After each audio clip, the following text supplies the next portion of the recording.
병원에 자주 가는 사람일수록 빨리 죽는다. 의료 서비스에 만족할수록 사망률은 높아진다. 흥미로운 친구의 데이터 한 가지를 소개해 볼까 한다. 2012년 미국 의사회가 발간하는 어느 잡지에 만족의 대상이라는 기사가 실려 큰 반향을 일으켰다. 의료보험 가입한 미국인 5만 명의 의료비와 건강의 관계를 알아보기 위해 그들을 5년 동안 추적 조사했는데 놀라운 결과가 나왔기 때문이다. 미국인 5만 명이 병원에 간 횟수는 1년에 평균 5회 정도이고 1년 동안 받은 의료 서비스에 대한 환자의 만족도는 다음과 같이 5가지 항목별로 평가했다. 1. 이야기를 주의 깊게 들어주는가? 이해하기 쉬운 말로 설명하는가? 환자 이야기한 것을 존중해 주는가? 충분한 시간을 들여 칭찬하는가? 직원들의 서비스 만족스러운가? 당연한 말이지만 친절한 병원이나 의사에게 정성스러운 의료 서비스를 받고 있는 사람일수록 만족도는 높다. 이 설문조사 결과를 4등급으로 나눴더니 만족도가 가장 높은 그룹은 가장 낮은 그룹보다 입원 일수가 9% 많았고 의료나 약에 소비하는 돈도 9%가 많았다. 의료 서비스에 만족하는 사람의 경우 유비무환의 마음으로 몸에 어떤 이상이 있으면 곧장 의사에게 진찰을 받고 좋은 약을 먹거나 빨리 입원하는 성향이 있다. 그런데 4, 5년 동안 전체 조사 대상자를 추적한 결과 만족도가 가장 높은 그룹은 만족도가 가장 낮은 그룹에 비해 사망률이 26%나 높았다. 병원이나 약에 많은 돈을 쓰고 입원 기간이 길수록 수명이 단축되다니 놀라운 일이 아닐 수 없다. 아마 미국 의사회는 이런 결과를 세상에 밝히고 싶지 않았을 것이다.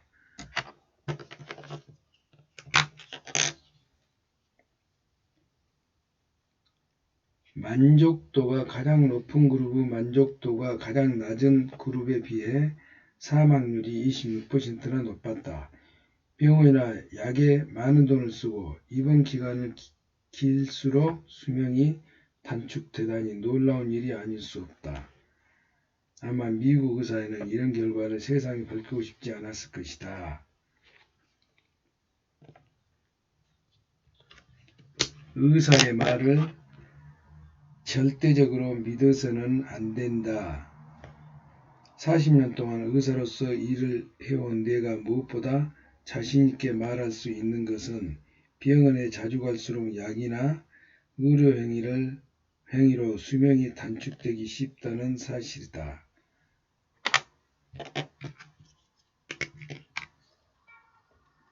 (40년) 동안 의사로서 일을 해온 내가 무엇보다 자신있게 말할 수 있는 것은 병원에 자주 갈수록 약이나 의료 행위로 수명이 단축되기 쉽다는 사실이다. 의사를 찾아가면 갈수록 검사를 자주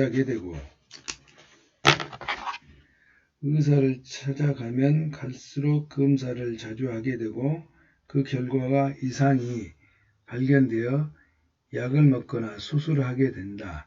암이 발견된다면 수술, 항암제, 방사선이 표준치료 방식이라는 말로 다짜고짜 소중한 이나 자궁을 잘라내거나 죽을 만큼 고통스러운 항암제 치료를 하게 된다.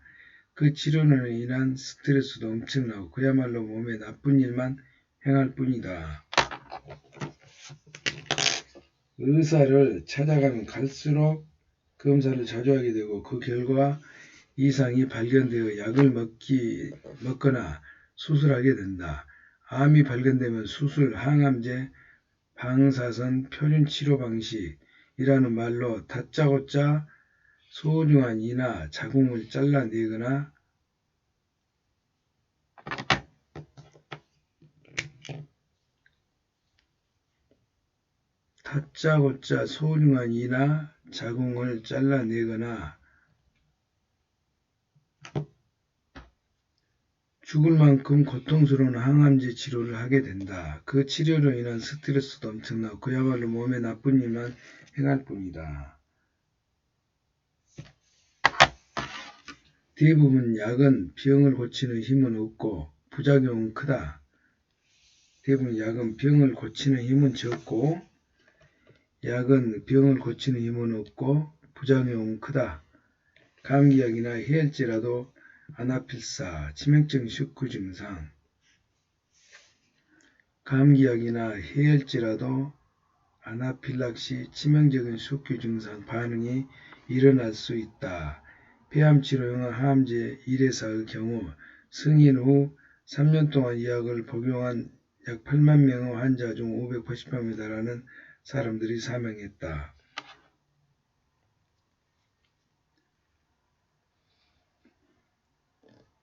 3년 동안 이 약을 복용 8만 6명 중 환자가 달하는 사람들이 사망했다.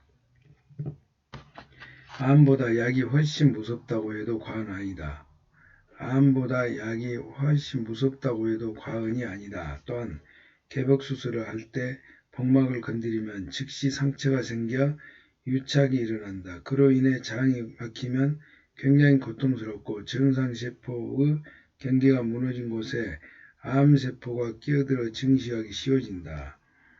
내가 의사가 된 지 얼마 안 됐을 때 암수술이나 항암제로 치료된다고 굳게 믿고 있었다. 하지만 수많은 환자를 지켜보면서 장기를 절제해도 암은 낫지 않고 항암제는 고통을 줄 뿐이라고 생각하게 됐다. 믿는 자는 구원을 받는다. 말이 있지만 의료행위에 대해서만큼은 믿지 말고 합리적으로 생각하는 게 매우 중요하다.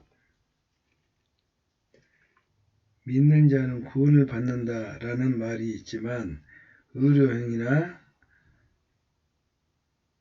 믿지 말고 합리적으로 생각하는 것이 매우 중요하다. 내가 의사가 된 지 얼마 안 됐을 때는 암은 소주나 항암제로 치료된다고 굳게 믿고 있었다. 하지만 수많은 환자들이 지켜보면서 장기를 절제해도 암은 낫지 않고 항암제는 고통을 줄 뿐이라고 생각. 암보다 약이 훨씬 무섭다고 해도 과언이 아니다.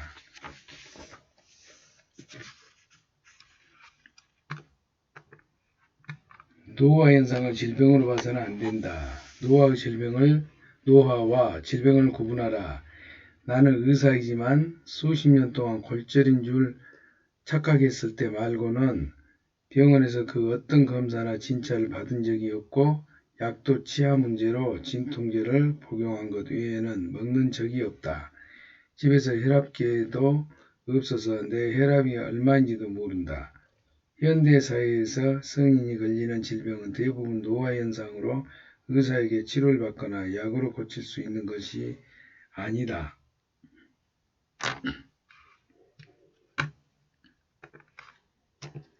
나는 의사지만 수십 년 동안 골절인 줄 착각했을 때 말고는 병원에 그 어떤 검사나 진찰 받은 적이 없고 약도 치아 문제로 진통제를 복용한 것 외에는 먹은 적이 없다. 집에 혈압계도 없어서 내 혈압이 얼마인지도 모른다. 현대사회에서 성인이 걸리는 질병은 대부분 노화현상으로 의사에게 치료를 받거나 약으로 고칠 수 있는 것이 아니다.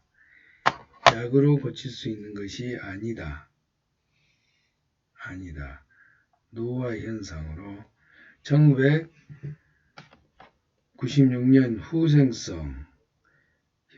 후생노동성은 고혈압, 콜레스테롤, 혈증, 당뇨병 등의 성인병을 생활습관병으로 부르기도 했다.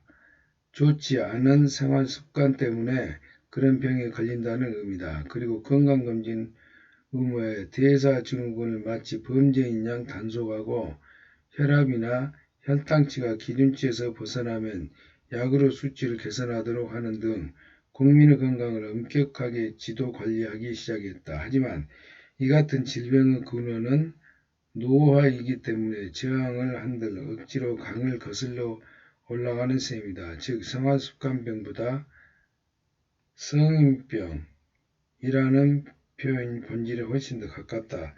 사람들은 대개 몸이 어딘가 좋지 않을 때 어떤 병명을 규정되면 비교적 안심하는 반면에 나이 탓이라고 하면 언짢아 한다.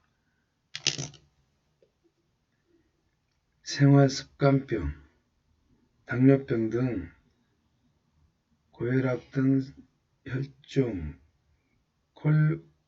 고콜레스테롤 혈증, 당뇨병 등의 성인병을 했다.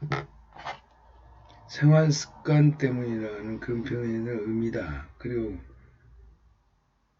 긴치에 벗어나면 약으로 수치를 개선하는 등 국민의 건강을 엄격하게 지도 관리하기 시작했다. 하지만 이 같은 질병의 근본 원인은 노화이기 때문에 저항을 한들 억지로 강을 거슬러 올라가는 셈이다. 즉 생활습관병보다 성인병이라는 표현이 본질에 훨씬 더 가깝다.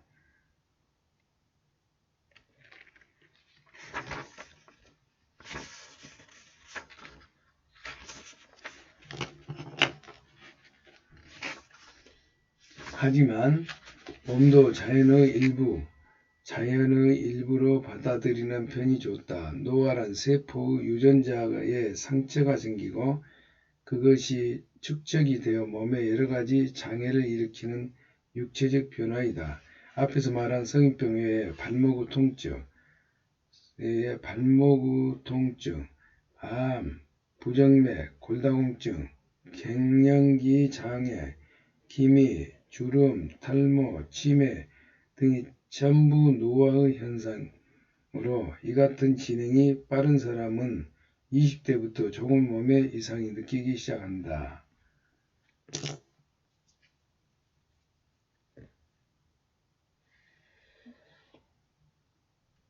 통증, 암, 발목의 통증, 부정맥, 골다공증, 갱년기 장애, 기미, 주름, 탈모 등이 전부 노화 현상이다.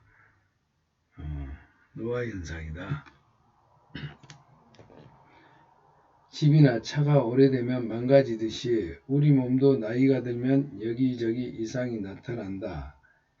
하지만 집과 차는 수리를 할 수 있어도 인간의 몸은 새롭게 고치거나 부품을 교환하는 것이 거의 불가능하다. 요즘 한창 안티에이징, 노화 방지가 유행하고 있는데 그 방법이라는 것이 결국 별 도움이 되지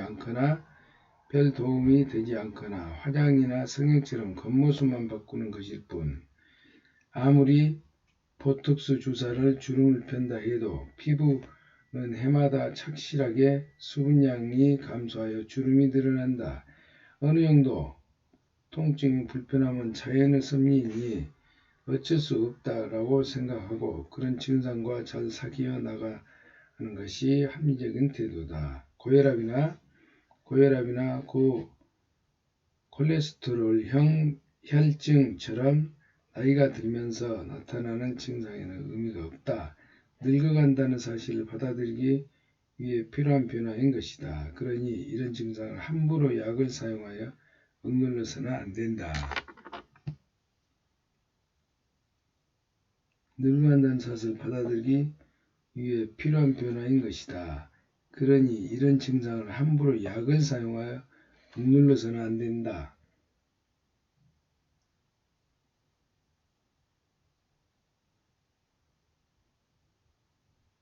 어느 정도 통증이나 불편함은 자연의 섭리이니 어쩔 수 없다라고 생각하고 그런 증상과 잘 사귀어 나가는 것이 합리적이고 고혈압이나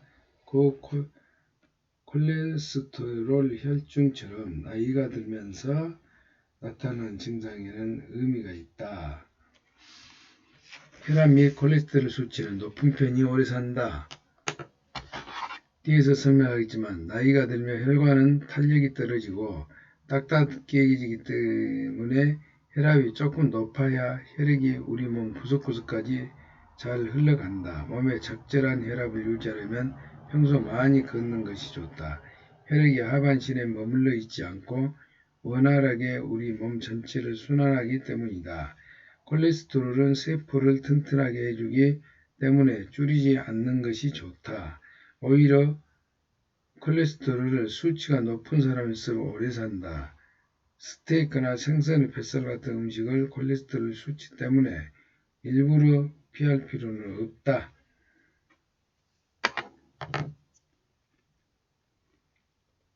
콜레스테롤 세포를 튼튼 때문에 줄이지 않는 것이 좋다. 오히려 콜레스테롤 수치가 높은 사람일수록 오래 산다. 스테이크나 생선의 뱃살 같은 음식이 콜레스테롤 수치 때문에 일부러 피할 필요는 없다. 당질도 뇌의 중요한 에너지 중 하나이므로 무조건 섭취를 제한할 필요는 없다. 무조건 섭취를 제한할 필요는 없다. 맛있는 것을 즐겨 먹는 즐거움은 살아가는 의욕이 되어 장수로 이어진다는 점을 기억하자. 그리고 손, 발, 머리를 부지런히 움직여 몸이 녹슬지 않도록 한다.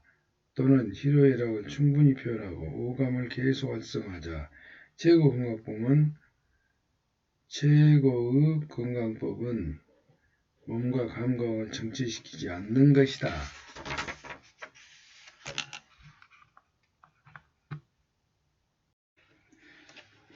노화 현상을 질병으로 봐서는 안 된다. 노화와 질병을 구분하라. 나는 의사이지만 수십 년 동안 골절인 줄 착각했을 때 말고는 병원에서 그 어떤 검사나 진찰을 받은 적이 없고 약도 치아 문제로 진통제를 복용한 것 외에는 먹은 적이 없다.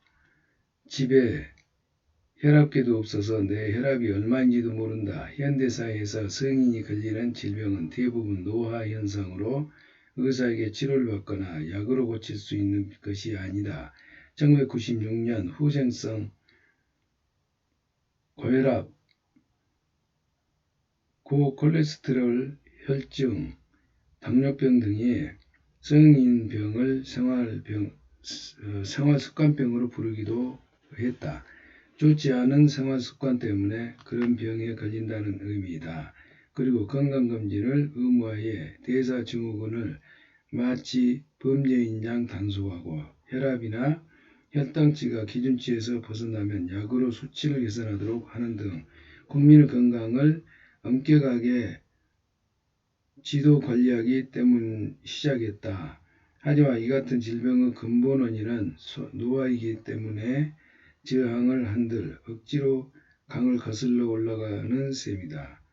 즉 생활습관병보다는 성인병이라는 표현이 본질에 훨씬 더 가깝다. 사람들은 대개 몸이 어딘가 좋지 않을 때 어떤 병명을 규정되면 비교적 안심하고 하는 반면에 나이 탓이라고 하면 언짢아 한다. 하지만 몸도 자연의 일부로 받아들이는 편이 좋다. 노화란 세포의 유전자에 상처가 생기고 그것이 축적되어 몸에 여러 가지 장애를 일으키는 육체적 변화이다. 앞에서 말한 성인병 외에 발목 통증, 암, 부정맥, 골다공증, 갱년기 장애, 기미주름, 탈모, 치매 등이 전부 노화 현상으로 이 같은 진행이 빠른 사람은 20대부터 조금씩 몸에 이상을 느끼기 시작한다.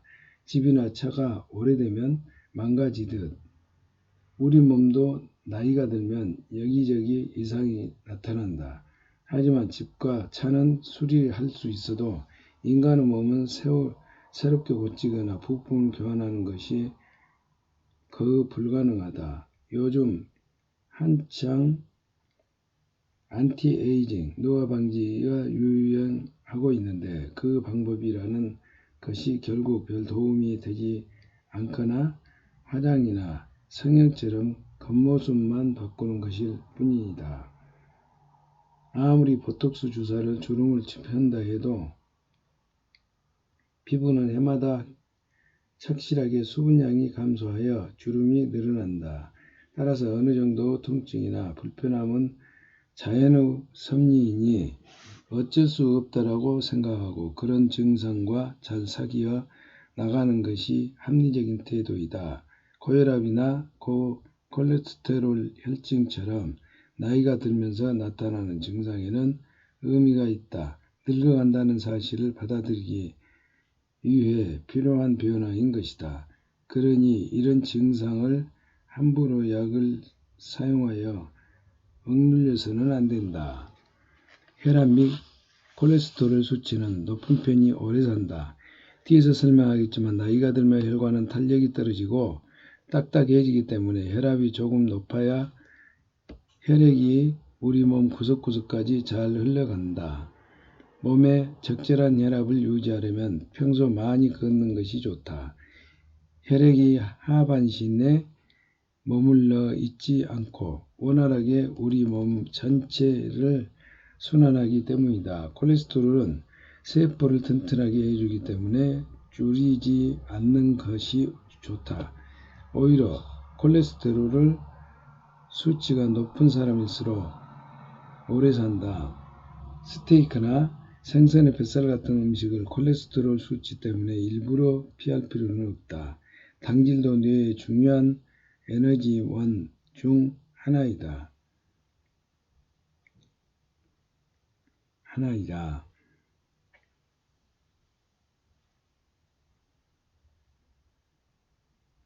당질도 뇌의 중요한 에너지 중 하나이므로 무조건 섭취를 제한할 필요는 없다. 맛있는 것을 먹는 즐거움은 살아가는 의욕이 되어 장수로 이어진다는 점을 기억하자. 그리고 손, 발, 머리를 부지런히 움직여서 몸이 녹슬지 않도록 한다. 또한 희노애락을 충분히 표현하고 오감을 계속 활성화하자. 최고 건강법은 몸과 감각을 정체시키지 않는 것이다.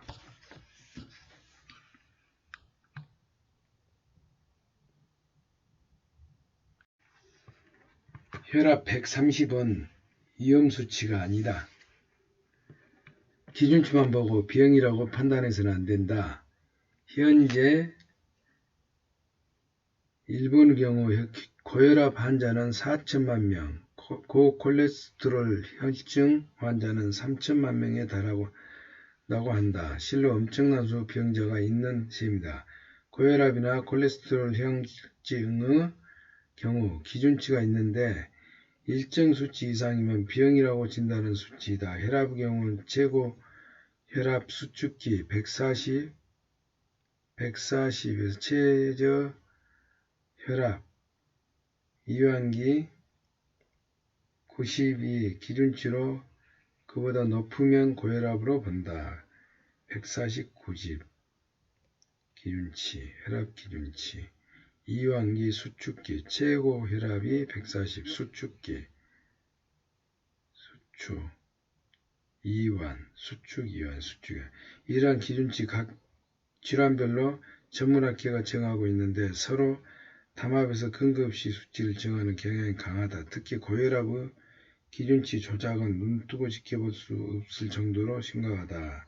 98년 일본 후생성이 전국적으로 조사한 혈압 기준치는 160에 95 이상이었다. 그런데 2000년에는 어떤 확실한 이유도 없이 기준치가 140, 90으로 떨어졌다. 1998년의 기준치를 적용했을 때 고혈압이 있는 일본인은 1600만 명이지만 새로운 기준을 적용하면 3700만 명이나 되는 사람들이 고혈압 환자가 되는 것이다. 게다가 2008년에 시작된 대사증후군 검진에서는 64세의 성인 중에 당뇨병이나 신장병을 갖고 있는 경우 치료 목표치가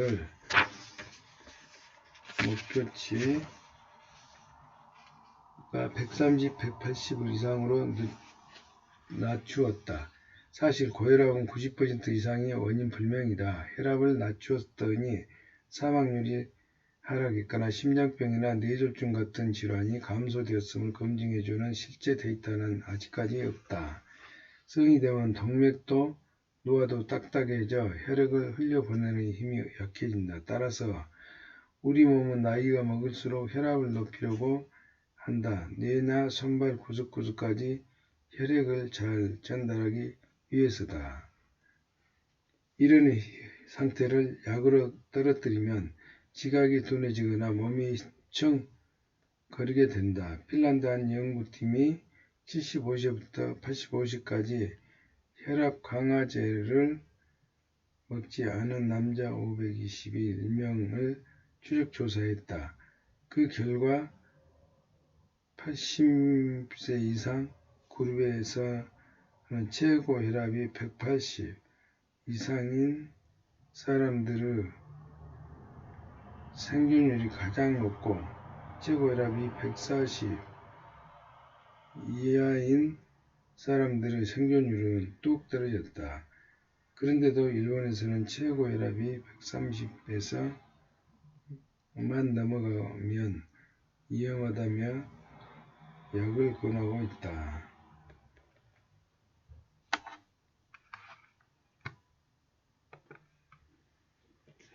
의학계가 기준치를 낮추면 제약업계가 돈을 긁어 모으는 이유. 기준치가 낮춘 결과 제약업계는 호황을 누리고 있다. 1988년에 약 2천억 엔이었던 혈압 강화제 매출이 2008년에는 1조 엔을 넘었다. 기준치를 슬쩍 손본 것만으로 매출이 6배로 증가한 것이다. 그야말로 혈압 상승의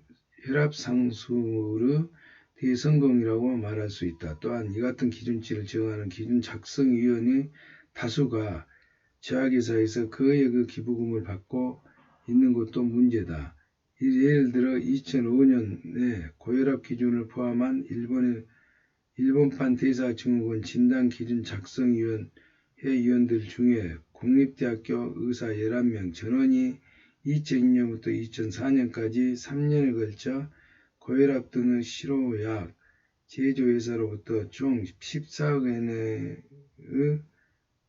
기부금을 받는 것으로 나타났다. 콜레스테롤 지금도 여전히 나쁜 성분으로 취급되지만 사실 장수 원료이기도 하다. 80년대 후쿠이 사막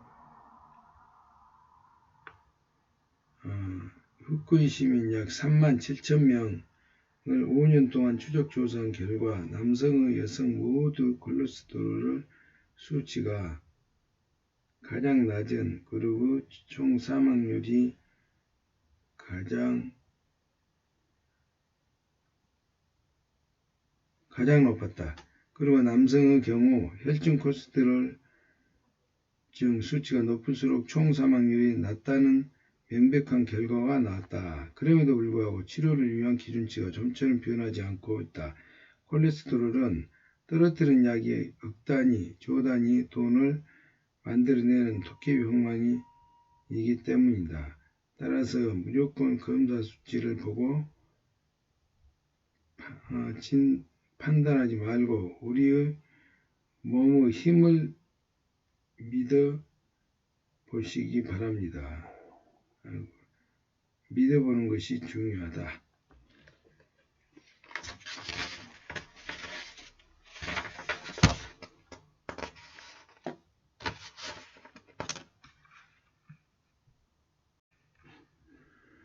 혈당치를 약으로 낮추면 부작용만 커진다. 단 것을 좋아하면 정말 당뇨병 걸릴까? 최근들은 당뇨병 예비군이 2천만 명이나 된다는 뉴스를 자주 접한다. 또한 건강검진 결과 의사로부터 이대로 있다가는 당뇨병에 걸릴 수도 있다는 말을 들은 사람도 많을 것이다. 일본인의 당뇨병 95% 이상이 인슐린 분비 장애가 두드러지는 2형 당뇨병으로 서양인과 달리 살이 그리 찌지 않아도 쉽게 걸린다. 흔히 당뇨병 원인은 여기는 스트레스, 술, 단 것이 직접적으로 병이 일으킨다는 확실한 증거는 없다.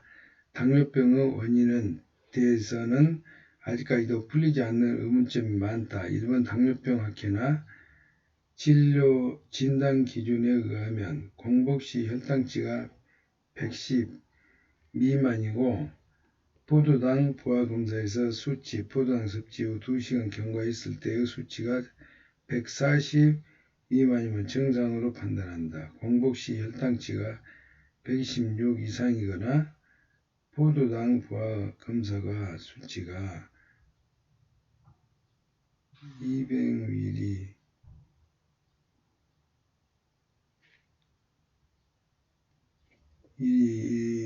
DL 이상이면 당뇨병으로 본다. 그리고 당뇨병과 정상 사이의 수치에 해당하는 사람들을 예비군으로 본다. 당뇨병 무서운 것은 혈당치가 높으면 혈관이 손상되어 신경경색이나 뇌경색을 일으킬 위험이 높고 실명, 신장질환, 신경장애 등 심각한 합병증을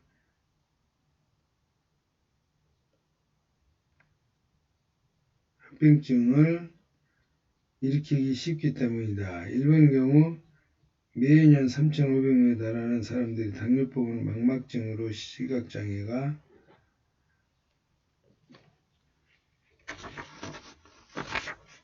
되고 또한 질환별 인공투석 비율이 가장 높은 병은 당뇨병신증으로 매년 10,000명이 훌쩍 넘는 사람들이 새롭게 투석을 시작하고 있다. 당뇨병으로 인한 신경장애도 그 증상이 심각한 수준인데 손발 감각이 마비되거나 대소변을 참지 못하는 실금이 오고 심해지면 손발을 조직이 썩는 괴사가 일어나 절단해야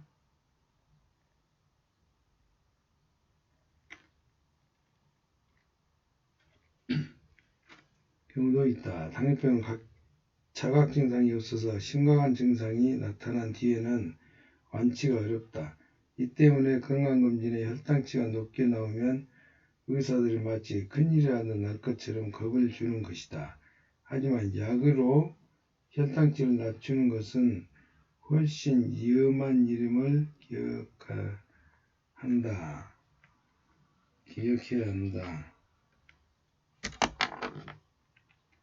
하지만 약으로 혈당치를 낮추는 것은 훨씬 위험한 일임을 기억해야 한다. 이 때문에 건강검진에 혈당치가 높게 나오면 의사들이 마치 큰일이라도 날 것처럼 겁을 주는 것이다. 당뇨병으로 인한 신경장애도 그 증상이 심각한 수준인데 손발 감각이 마비되고 대소변 실금이 오고 심해지면 손발의 조직이 썩는 절단해야 한다.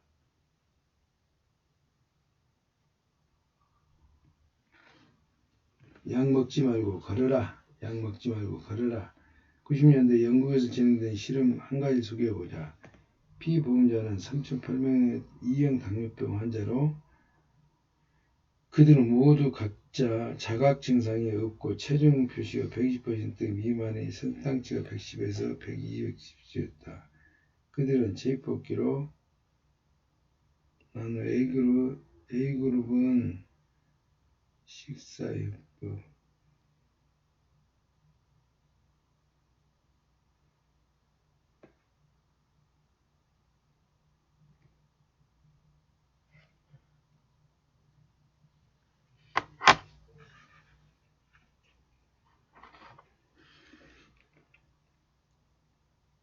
A그룹은 식사요법을 하면서 혈당치가 270을 넘어섰을 때만 약물을 복용하도록 했다. 반면에 B그룹은 혈당 강화제를 혈당치를 언제나 110 미만으로 유지시켰다. 이러한 치료를 병행하며 그들의 10년 동안 추적 조사한 결과 사망, 신부전증, 실명을 통계적으로 유의미하다. 결론 지을 만한 차이는 없을 것으로 나타났다. 그러나 B그룹의 저혈당에 의해 발작이 A그룹 3배나 되는 것으로 나타났다. 혈당 강화제 합병증 예방이나 환자들의 수명을 연장하는 데는 아무런 효과가 없고 부작용만 커서 과민 증상, 설사, 두통, 기울림, 권태감, 체온 저하, 졸림, 부종,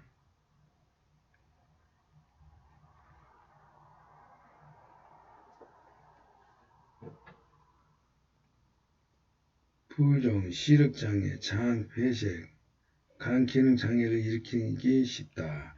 약으로 혈당 관리를 하는 것은 경우 항상 몸이 나른하거나 초조하고 분노 조절이 안 된다. 약을 사용하는 경우 특히 다리가 지거나 치매 증상 등이 나타나면 그 약의 부작용을 의심해야 한다. 다리가 휘청거리거나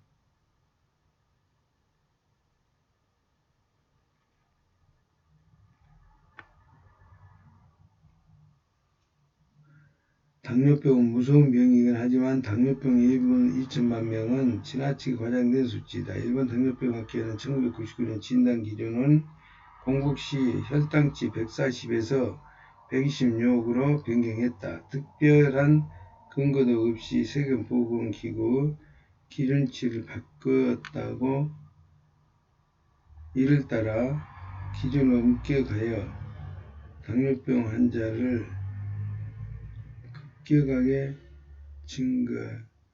증가시켜서는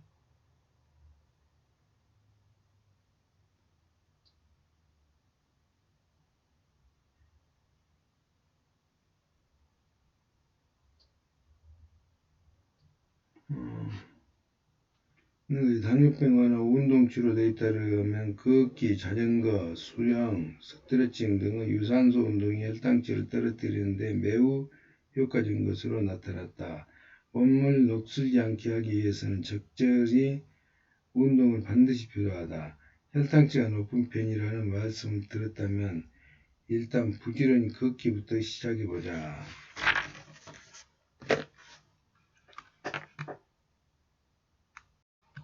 콜레스테롤 약으로는 병을 예방할 수 없다. 과대 광고에 현혹되지 말라. 세계적으로 많이 팔리는 스타딘 계열의 약은 다름 아닌 콜레스테롤 저하제이다. 2009년 미국에서 이 약의 매출액은 약 145달러나 된다. 미국에서 2004년에 미국 콜레스테롤 교육 프로그램의 기준을 개정하여 나쁜 콜레스테롤, LDL 콜레스테롤의 기준치를 저하를 장려하였다. 하지만 기준치를 저하한 근거에 설득력이 없을 뿐만 아니라 기준을 정하는 유형 9명 중 8명이 제약업계로부터 돈을 받았다는 사실이 밝혀져 항의운동이 거세게 일어났다. 기준치를 되도록 낮춰서 약의 판매량을 늘리려는 제약업계의 기술이다. 세계적으로 판매되고 있는 스타딘 계열의 약이 과연 효과면에서 뛰어난다는 생각해 봐야 문제다. 혈중 콜레스테롤 수치 약까지 써서 낮추는 이유는 콜레스테롤 수치가 높으면 동맥경화를 불러오고 뇌졸중이나 심근경색 등을 쉽게 일으킨다고 생각하기 때문이다. 그렇다면 스타딘 계열의 약을 복용해서 병을 어느 정도 예방할 수 있을까? 이에 관한 데이터를 보면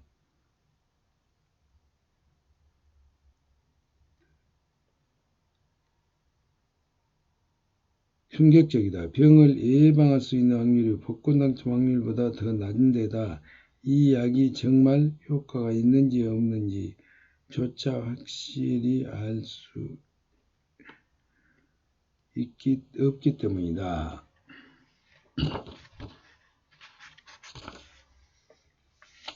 미국의 한 신문에 스타딘 계열의 약인 리피토의 대형 광고가 실렸을 때 신문 구석이 아주 작은 글씨로 대규모 임상실험에서 위약, 가짜약으로 여기는 설탕 정제를 사용했다를 투여한 환자의 3%가 심장 발작을 일으켰다. 리피톨을 투여한 환자의 경우는 2%였다라는 문장이 첨부되어 있었다. 제약회사가 피보험자 100명씩을 3년 4개월 걸쳐 조사한 결과 이 약을 투여한 환자는 3명, 리피톨을 투여한 경우는 2명의 심장 발작을 일으켰다는 것이다. 그 차이는 1명으로 다른 99명은 리피톨을 먹든 안 먹든 결과가 마찬가지라는 말이다. 고혈압이나 당뇨병은 반드시 치료해야 할까? 의학계에서는 NNT라는 지표가 있다. 이것은 환자 한 사람에게 효과가 나타날 때까지 몇 명이 치료를 받아야 하는지 그 원인 수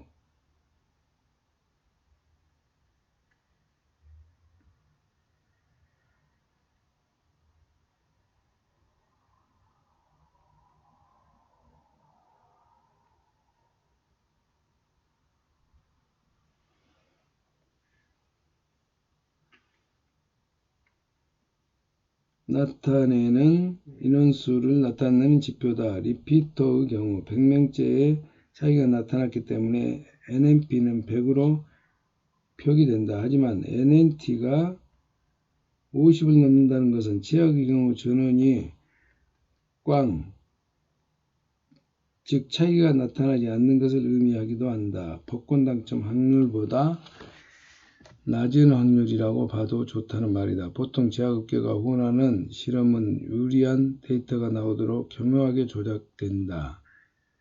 그런데도 피보험자는 3년 이상 리피톨을 복용한 효과에 관한 확률은 터무니없이 나타난다. 미국 정부가 자금을 지원한 스태틴 계열의 약효에 대한 실험에서도 통계적으로 의미가 있는 약효를 확인할 수 없었다는 결과가 나왔다. 제약업계에 의하면 스타틴 계열의 약은 장기간 복용하면 심장 발작 위험을 30% 이상으로 줄 수 있는 약이라고 설명한다. 그러나 캐나다 브리티시 컬럼비아 대학교 제임스 라이트 교수는 임상실험을 반복한 결과 스타틴 계열의 약은 연령에 상관없이 여성에게 효과가 없다. 중년 남성의 경우 나쁜 콜레스테롤 수치는 큰 폭으로 떨어졌지만 총 사망자 수는 줄지 않았다. 대부분의 사람들에게 약의 효과는 고사하고 건강을 해칠 우려마저 있다고 경고했다. 혈당도 마찬가지이다. 약이나 인슐린 주사로 혈당치를 엄격하게 관리해도 환자들의 수명은 연장하는 효과로 이어졌다는 데이터는 전혀 없다. 반대로 환자들이 생명 단축됐다는 데이터는 있다. 즉 고혈압, 콜레스테롤증, 당뇨병 같은 병은 대부분 치료할 필요가 없거나 병이라고 생각하지 않는 편이 좋다는 말이다. 건강검진에서 흔히 발견되는 대장이나 담낭 풀림,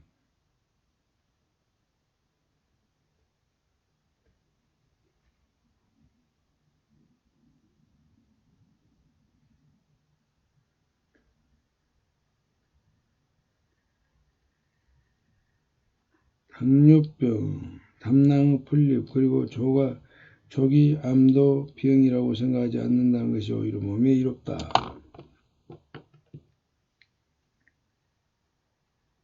고혈압, 콜레스테롤증, 당뇨병 같은 병은 대부분 치료할 필요가 없거나 병이라고 생각하지 않는 편이 좋다는 말이다. 건강검진에 흔히 발견된 대장이나 담낭의 풀림, 그리고 조기암도 병이라고 생각하지 않는 것이 오히려 몸에 이롭다.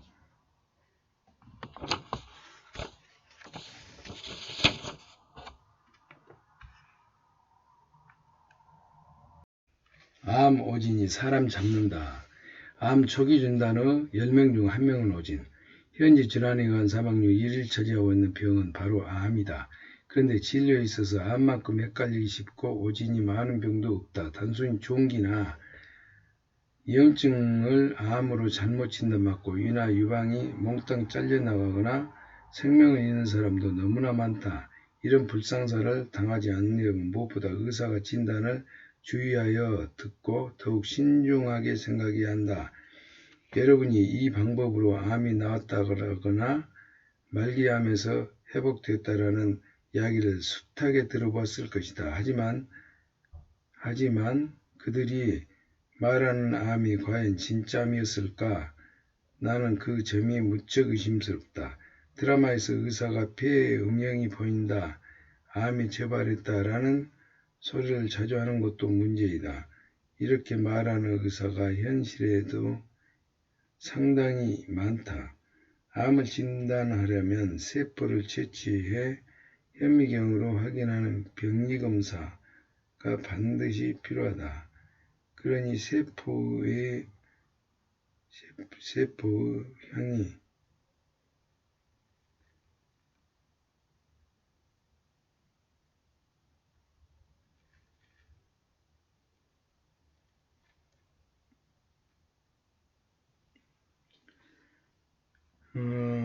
그러나 세포 형태가 암이라도 점막 속에 머물러 있을 뿐 침륜이나 전이를 일으키지 않는 잠재암이나 유사암이 매우 많기 때문에 제대로 검사를 해도 오진이 나올 수 있다. 2005년에 미국 암 관련 의학자 암 초기 진단 후 오진 확률은 높을 때는 12%나 된다고 밝혔다. 또한 같은 병변이 다른 나라에서는 양성 종양이 일본에서 암으로 판정되거나 일본 내에서도 전혀 다른 진단이 내려지는 경우가 있다. 이 방법으로 암이 나왔다라거나 말기암에서 회복됐다는 이야기를 숱하게 들어봤다. 하지만 그들이 말하는 암이 과연 진짜였을까? 나는 그 점이 무척 의심스럽다. 단순한 종기나 염증을 암으로 잘못 진단받고 위나 유방을 몽땅 잘려가거나 생명을 잃는 사람도 너무나 많다. 이런 불상사를 당하지 않으려면 무엇보다 의사 진단을 주의하여 듣고 더욱 신중해야 한다.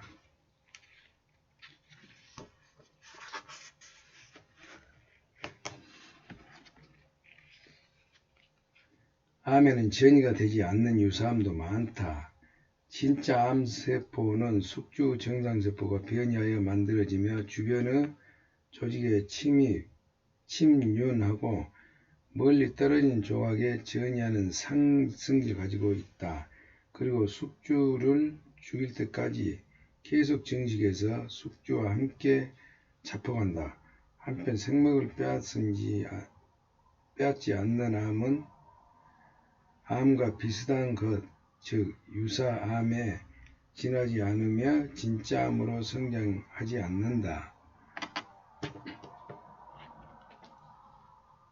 생명을 빼앗지 않는 암은 암과 비슷한 것, 즉 유사암에 지나지 않으며 진짜 암으로 성장하지 않는다.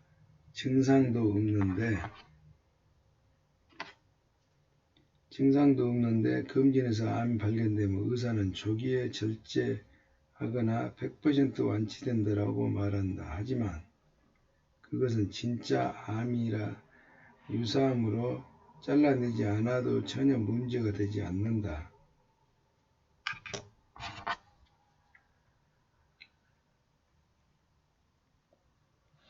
진짜 암이 아니라 유사암으로 잘라내지 않아도 전혀 문제가 되지 않는다. 예전에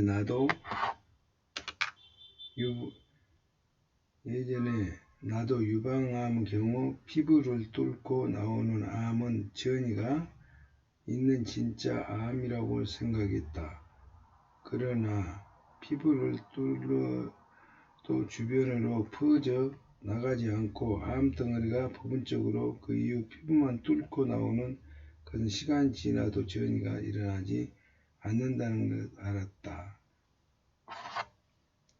시간이 지나도 전이가 일어나지 않는다는 것을 알았다. 피부를 침투하는 것, 침륜인데 침륜되어도 전이가 되지 않는 유사암이 있는 것이다. 침륜을 하나도 유사암이 있는 것이다.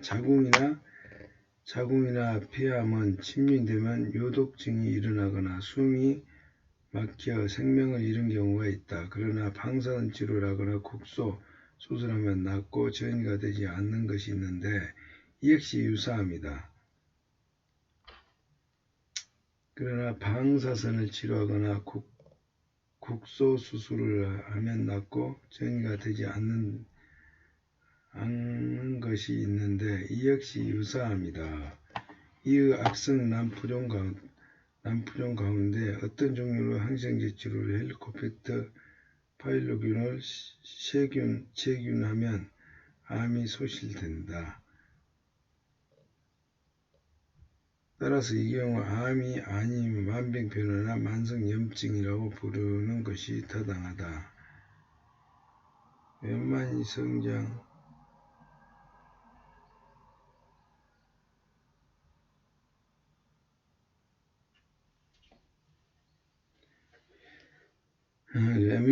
웬만히 성장한 뒤에도 암인지 아닌지 분간하기 힘든 유사암은 상당히 많다. 반면에 갑자기 흉포한 모습을 드러내고 진짜 암도 있다. 또한 중간기 암이라는 것도 있다.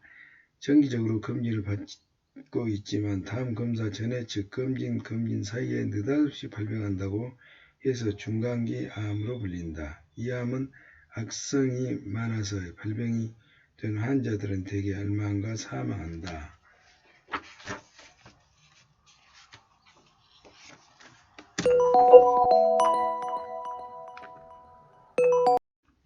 암의 조기 발견은 행운이 아니다. 조기 검진이 암 치료에 도움이 될까? 암의 조기 발견과 조기 치료에 도움이 된다는 첨단 기기와 새로운 검사 방법이 계속 개발되면서 의학계는 이미 오래전부터 암은 치료되는 병이다. 1년에 한 차례 검진을 받으면 암이 되기 전 단계에서 제어할 수 있다라고 선전하며 암 검진 시장을 빠르게 확대시키고 있다. 암 검진 시장을 1년에 한 번 검진 받으면 암이 전 단계에서 저지할 수 있다라고 선전하며 암 시장을 빠르게 확대시키고 있다. 검사방법 계속 개발되면서 이미 오래전부터 암은 치료되는 병이다. 하지만 중요한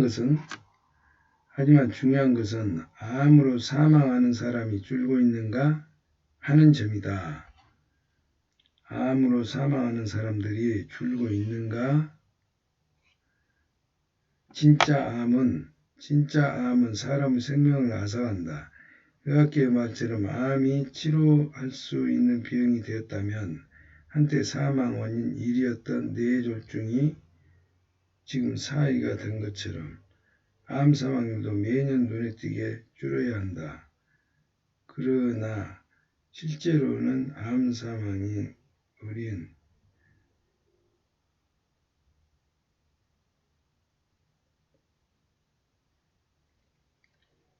1960년부터 50년 지난 현재까지 암은 사망 원인 1위 자리를 계속 지키고 있다. 그 이유는 무엇일까? 그것은 암 검진이 실제로 아무런 도움이 되지 않기 때문이다. 암 검진은 실제로 아무런 도움이 않고 있기 때문이다.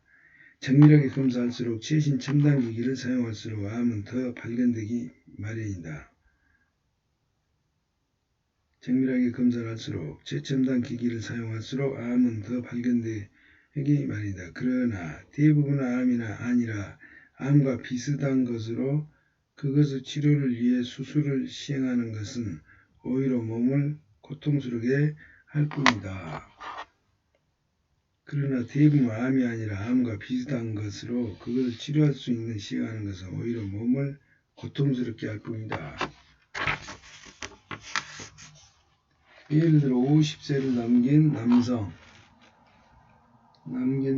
사망자 2명 중 1명이 해부를 해보면 전립선 암이 발견된다.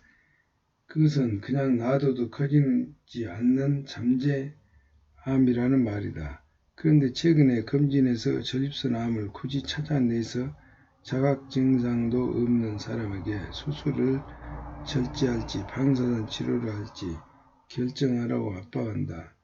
수술 후 후유증은 물론 방사선 치료로 합병증이 일어나 심할 때는 인공항문을 달아야 하는 경우도 있다. 만약에 아주 적은 방병까지 검출할 수 있는 방법이 개발된다면 성인 3명 중 1명 갑상선암으로 진단받게 될 수도 있다.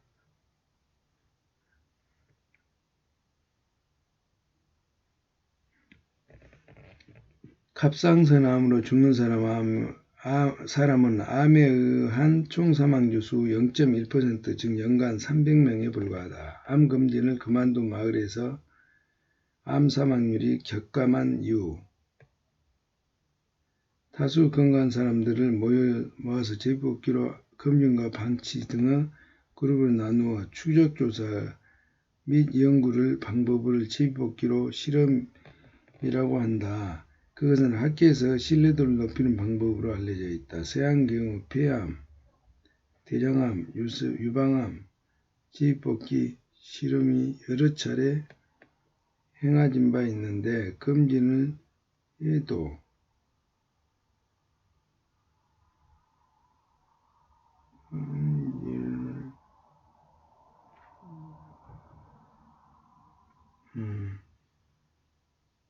검진을 해도 검진을 하지 않아도 사망률은 같다라는 결과가 나왔다. 폐암 경우 미국 메이오 클리닉에서 심한 흡연자 9,000명을 12년 동안 그리고 체코슬로바키아에서는 흡연 남성 630명을 3년 동안 제비뽑기 실험으로 추적조사했는데 양쪽 모두 방치 그룹이 아닌 검진 그룹의 사망자 수가 더 많았다. 검진 그룹의 사망수가 더 많았다. 일본에서는 89년에 나가노 현의 마을이 암 검진 그만두었는데 그 이후 그 지역에서 암으로 인한 사망자 수가 눈에 띄게 줄어들었다. 이암 등의 집단 검진을 그만두자 그 전의 6년 동안 주민 사망자 수 6%였던 이암 사망률이 6년 동안 2.2%로 뚝 떨어졌다.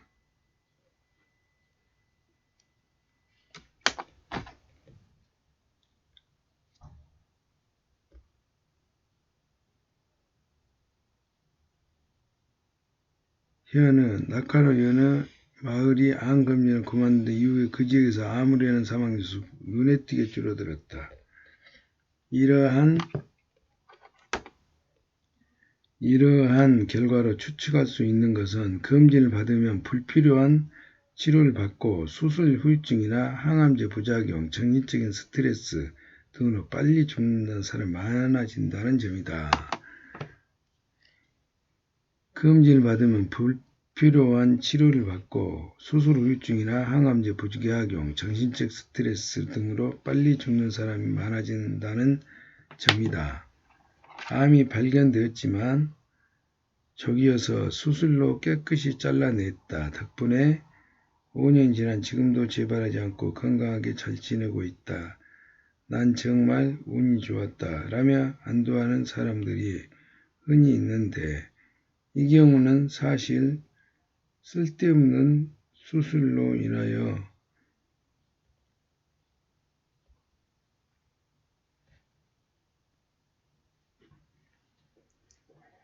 아무리 최신 첨단기기를 사용해도 암을 조기 발견해도 진짜 암이라면 그보다 훨씬 전에 암세포가 되자마자 즉시 몸속 여기저기 전이 시작했을 것이 때문이다.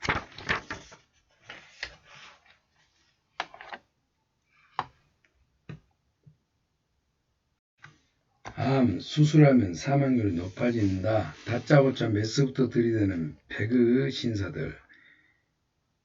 에도시대에는 무사들이 자신의 칼을 시험하거나 검수를 닦기 위해 밤길에 숨었다가 행인을 베는 일이 많았다.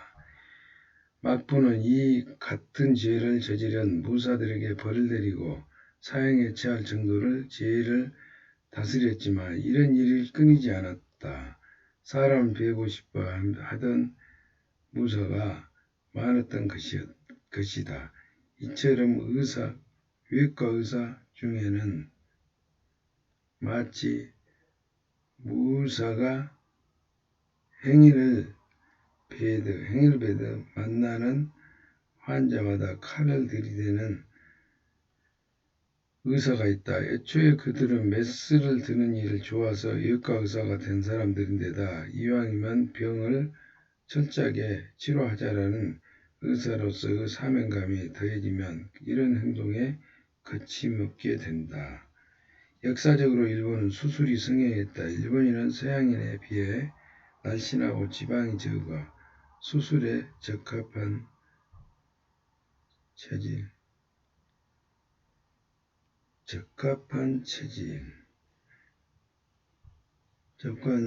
체형이며 수술로 사망하는 확률도 서양에 비해 낮았다. 이 때문에 일본에서는 지금도 수술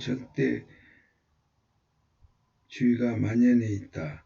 그 결과 나올 가망이 있는데 하는 수술, 다른 치료법이 명백히 효과적인데도 하는 수술.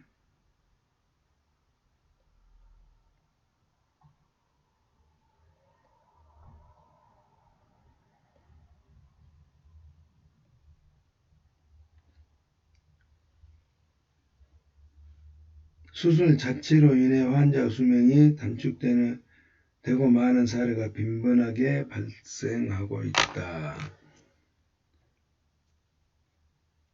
그 결과 나을 가망이 없는데도 하는 수술, 다른 치료법이 명백히 효과적인데도 하는 수술, 수술 자체로 인해 환자 수명이 단축되고 많은 사례가 빈번하게 발생하고 있다. 내가 방사선에 들어간 지 얼마 안 되었을 때 다음과 같은 점이 이상하다는 생각이 들었다. 예를 들어 해외에서는 후두암 1기의 경우 방사선 치료를 하기 때문에 90%는 후두를 절제하지 않고 그대로 둔다. 하지만 일본에서는 1기라도 그냥 후두를 잘라낸다. 사람도 진행도에 따라 다르기는 하지만 초기 치료 때는 수술이 거의 필요 없다. 그런데 일본에서는 설암으로 판명되는 환자들의 80%에 달하는 사람들이 수술을 받으며 대부분 혀의 림프절까지 절제된다. 이게 혀를 절반 정도 절제하기 때문에 혀가 있던 부분에 다른 곳에서 잘라낸 근육을 심어 넣은 재건술도 필요하게 되어 그야말로 대수술이 된다. 그 결과 혀가 잘 움직이지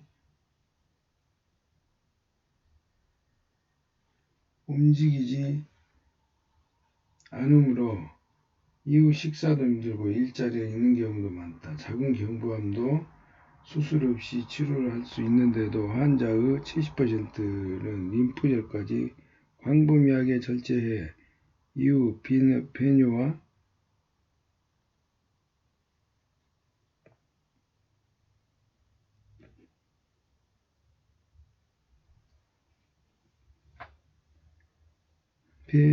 배뇨와 배변 장애, 다리가 붓고 질이 짧아지는 등 심각한 후유증을 겪게 된다. 한편 방사선 치료를 할 경우 치료율은 수술보다 높고 후유증은 가끔 직장 출혈이 보이는 정도다. 그러나 인생과 생활의 대부분을 수술에 바치는 일본 의과 의사들에게 미국에서는 이런 경우 전부 잘라내는 수술을 하지 않는다라고 조언해도 그들은 미국 의사들은 솜씨가 서투르다. 이암 연구 치료는 일본인이 가장 앞서 있다라며 귀를 기울이지 않는다. 암 수술과 사망률 간의 관계. 유방암의 할세스 수술, 암덩어리가 있는 수술, 암 있는 유방을 포함해 주위가 가슴근육과 겨드랑이 림프절까지 광범위하게 절제하는 수술의 경우 치료 후 전혀 도움이 되지 않는다고 해서 서양에서는 10년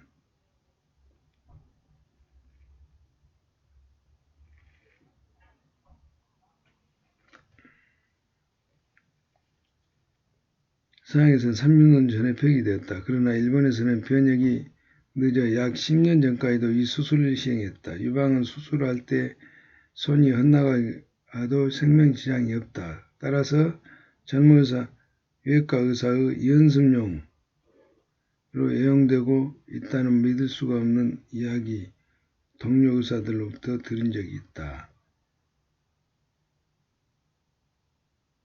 유방은 수술할 때 손이 빗나가도 암 수술의 경우 유방 수술은 빗나가도 생명지장에 따라서 의사의 연습용으로 애용되고 있다는 말을 동료 의사들로부터 들은 적이 있다. 암 수술의 문제점 중 하나는 암은 절제하더라도 즉 수술을 성공해도 수술 후 장애로 사망할 위험이 매우 높다.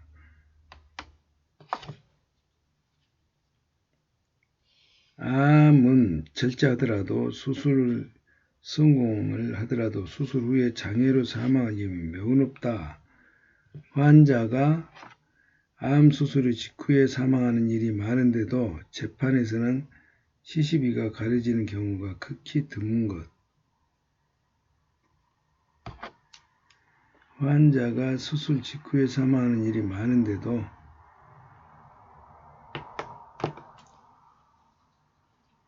이상한 일이다. 수술 전에 암에 대한 공포심이 한껏 조장되기 때문에 유족이 암이었으니 어쩔 수 없다라고 포기하는 것일지도 모른다.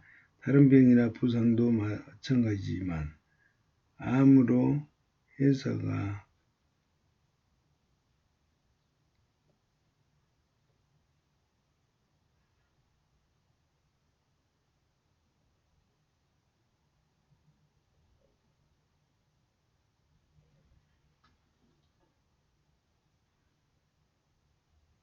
다른 병이나 부상도 마찬가지지만 암으로 의사가 수술을 권할 때는 그 수술이 정말 필요한지 철저하게 알아보고 결정해야 한다.